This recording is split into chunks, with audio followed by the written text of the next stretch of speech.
मैंने इंस्टाग्राम पे 30 day motivational series बनाई with zero knowledge, zero experience और बहुत सारे डर के साथ। शुरू से शुरू करते हैं। 20 अक्टूबर 2024, एग्जैक्टली एक साल पहले I bought the light, mic और वो तमाम चीजें जो मुझे कंटेंट क्रिएशन में हेल्प करने वाली थी। आई वॉज मोटिवेटेड इनफ, इतना मोटिवेटेड कि I resign from my job. लेकिन जिस दिन मेरा सारा इक्विपमेंट रेडी हो गया, मेरी सारी मोटिवेशन की जगह मेरे फियर्स ने ले ली। आई रियलाइज ये उतना इजी नहीं जितना मैं समझ रहा था। डे बाय डे मेरी मोटिवेशन खत्म होने लगी। आई स्टार्टेड नोटिसिंग मैं माइक पे अच्छा साउंड नहीं करता, मेरा कैमरा फियर, और ये भी कि आई हैड जीरो कॉन्फिडेंस। मुझे फील होने लगा ये मेरे बस का है ही नहीं, और एक बार फिर मैंने इसे साइड पे कर दिया और कुछ टाइम के लिए इसे भूल गया। ये फर्स्ट टाइम नहीं था जब मैं अपने कंटेंट क्रिएशन के आइडिया को ऑन होल्ड रख रहा था। 2019 मैंने स्क्रिप्ट राइटिंग की, हद की ओवर थिंकिंग और ओवर प्लानिंग की, तब भी मेरे फियर्स ने टेक ओवर कर लिया और मैं कुछ ना कर सका। All these years this idea of creating content always stayed stuck in my head. Film making मेरा शौक था, ये मैं बहुत पहले ही रियलाइज कर चुका था, थैंक्स टू इरफान भाई और दूसरे क्रिएटर्स का काम देख के आई न्यू ये काम मुझे भी पसंद है। लेकिन लोग क्या कहेंगे,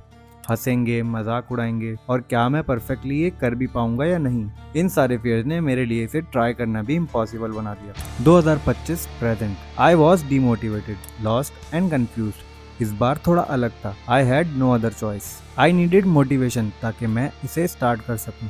खुद से बहुत सवाल किए, क्या मैं इसे कर पाऊंगा, कैसे स्टार्ट करूं, अगर मैं अच्छा नहीं कर पाया तो क्या मैं ये कर भी सकता हूं या नहीं, या मुझे अपने ड्रीम्स को जाने देना चाहिए। इस तरह के बहुत सारे सवाल।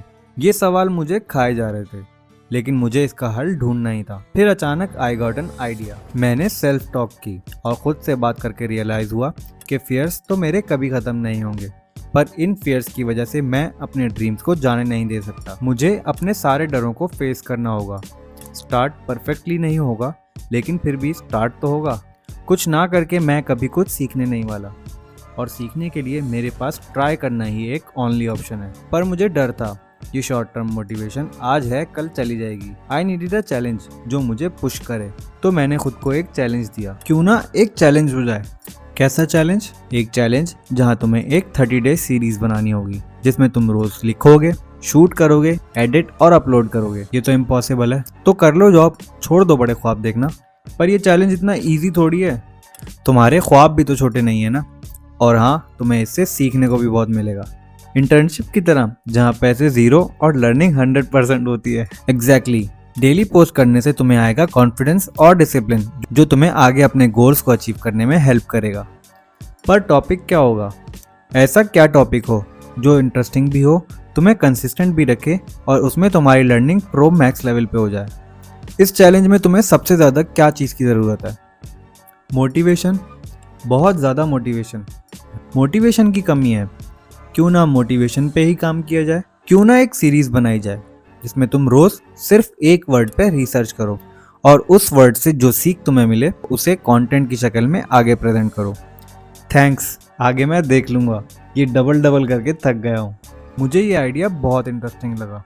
गोल ये था कि मैं बस किसी तरह कंटेंट क्रिएशन स्टार्ट करूं, 1 बाय 1 अपने फियर्स को डील करूं और उनसे फाइट बैक करके उन्हें ओवरकम करूं। Mentally I was motivated. मैंने रिसर्च की, जो वर्ड्स मुझे कंटिन्यू करने के लिए मोटिवेट करें उनकी लिस्ट बनाई, और अपनी 30 डे सीरीज को 4 फेजेस में डिवाइड किया। 1 बाय 1 मैं सारे फेजेस समझाता हूँ। इंशाल्लाह you will love the concept. और अगर आप चाहते हैं कि मैं एक डिटेल्ड एक्सप्लेनेशन वीडियो बनाऊँ अपनी सीरीज के हर वर्ड और उससे मेरी लर्निंग के बारे में, तो कमेंट्स में लिखें explain more. First phase, mind. ये फर्स्ट फेज उस माइंड के ऊपर है जो फियर्स, प्रॉब्लम्स और डिफिकल्टीज की वजह से डार्कनेस से भरा हुआ है। इस अंधेरे को मैंने शो किया है अपने रूम की डार्कनेस से, रात के अंधेरे में शूट करके। विजुअली मेरे रूम की डार्कनेस मेरे माइंड के अंधेरे को शो कर रही थी, और मेरे वर्ड्स वो लाइट थे जो रूम में रोशनी कर रहे थे, और डे बाय डे मुझे उस डार्कनेस से बाहर निकाल रहे थे। ये फेज 10 डेज का था, जिसमें फर्स्ट डे से डे 10 तक मैंने सिर्फ खुद को मेंटली प्रिपेयर करने पे बात की। Second phase, planning and prep. ये फेज प्लानिंग एंड प्रेपरेशन के बारे में था, यानी तैयारी। पर किस चीज की तैयारी? दुनिया और अपने फियर्स को फेस करने की तैयारी।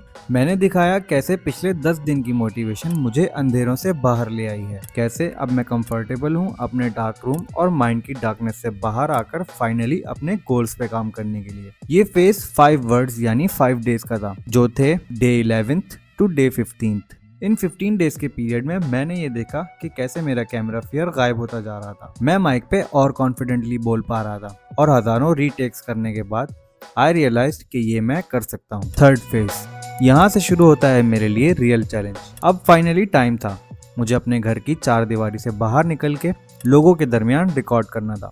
ये मेरे सारे फेयर्स इंक्लूड होके मेरे लिए सबसे बड़ा चैलेंज था। मुझे लोगों के सामने रिकॉर्ड करना, कॉन्फिडेंटली बोलना और पब्लिक प्लेसेस में शूट करना। अल्हम्दुलिल्लाह गुजरे 15 दिन की मोटिवेशन ने मुझे इतना प्रिपेयर कर दिया था कि I was able to face my fears और हर दिन और ज्यादा मोटिवेशन के साथ पब्लिक प्लेसेस में रिकॉर्ड कर पाया। और इस सारे प्रोसेस ने मुझे सिखाया कि हाँ, मैं कर सकता हूँ और मेरे सारे फेयर्स मेरे माइंड में ही थे और मैं उन्हें इजीली ओवरकम कर सकता हूँ। फेज 3 10 दिन का था, यानी day 16 to day 25। It was the hardest one yet. मैंने विलिंगली वो जगहें चूज की जो सबसे ज्यादा क्राउडेड हो। क्यों? क्योंकि मेरा गोल इसे करके जान छुड़ाना नहीं, मेरा गोल था अपने फेयर्स को ओवरकम करना, और वो तभी होता जब मैं ज्यादा से ज्यादा लोगों के दरमियान रिकॉर्ड करूं। स्टार्ट में थोड़ा मुश्किल था, लेकिन ग्रेजुअली मैं उससे यूज्ड टू होने लगा। अब डर के बजाय मैं एक्साइटेड होने लगा था। खुद वो जगहें चूज की जहां विजुअली बेटर शूट किया जा सके। बजाय किसी फियर के अपने रास्ते में लाने के, मैंने अपने तमाम फियर्स को फेस किया। फाइनली अब मैं तैयार था। मैं अपने सारे फियर्स को फेस कर चुका था। रिजल्ट्स तो मेरा गोल था ही नहीं, मेरा गोल लर्निंग था, जो कि इस सीरीज ने मुझे बहुत अच्छे से सिखाया। अब मेरे अंदर कैमरा को फेस करने और कैमरा पे बोलने का कॉन्फिडेंस आ गया था। लोगों का डर दिल से खत्म हो चुका था और फाइनली अब मैं अपने गोल्स पे वर्क करने के लिए फुली रेडी हो चुका था। अब वक्त था फेज 4 का, जो था रिफ्लेक्शन।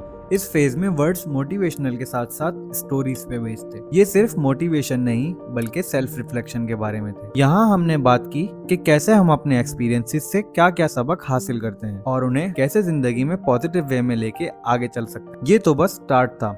इस सीरीज से मैंने बहुत कुछ सीखा। इस सीरीज से मुझे सबसे बड़े जो सबक मिले वो मैं आपसे शेयर करना चाहूंगा। सबसे पहली बात, हमारे सारे फेयर्स सिर्फ हमारे माइंड में है। दूसरी जरूरी बात, अगर हम अपने आप को किसी चीज के लिए मेंटली प्रिपेयर कर लें तो हम उसे डेफिनेटली अचीव कर सकते हैं। और तीसरी बात ये कि कुछ पाने के लिए कुछ खोने वाली मिसाल 100% करेक्ट है, यानी हमारे ख्वाब हमारे एक्शंस के मुंतजिर हैं। मतलब अगर हम बड़े ख्वाब देखते हैं तो जरूरी है उसके लिए हम मेहनत भी करें। लास्टली और सबसे इम्पोर्टेंट बात, डिसिप्लिन और कंसिस्टेंसी के साथ दुनिया में हर चीज को अचीव किया जा सकता है। यानी अगर हम ठान लें कि हम कुछ करना चाहते हैं और जी जान लगा के उस पर मेहनत करें, बहुत जल्द ही हम अपनी कंसिस्टेंट मेहनत के रिजल्ट्स देख पाएंगे। List goes on and on. इस सीरीज ने मुझे बहुत कुछ सिखाया और अब मैं इसे आगे लेके चलना चाहूंगा। आई होप आपने मेरी इस सीरीज से कुछ ना कुछ सीखा होगा और मेरी इस जर्नी ने आपको किसी न किसी तरह हेल्प किया होगा। See you in the next one. I made an Instagram series about. I made a 30-day series. I made a 30-day Instagram. I made a 30-day